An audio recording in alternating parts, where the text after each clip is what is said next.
बिस्मिल्लाहिर्रहमानिर्रहीम। अस्सलाम वालेकुम रहमतुल्लाहि व बरकातुहू।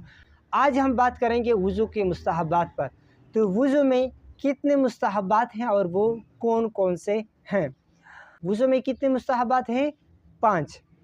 पहले नंबर पर जो मुस्तहब हैं वो है दाएं तरफ से वज़ू शुरू करना मुस्तहब है। बाज़ उलमा ने इसे सुन्नतों में शुमार किया है।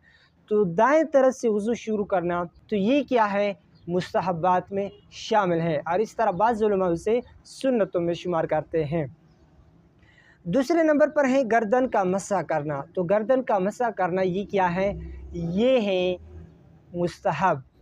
इसी तरह वज़ू के काम को ख़ुद करना, किसी दूसरे से मदद ना लेना, यानी वज़ू में किसी दूसरे से मदद ना लेना, ये मुस्तहब आमाल में शामिल है। इसी तरह चौथे नंबर पर हैं किबले की तरफ मुँह करना। तो ये भी क्या है? मुस्तहब है।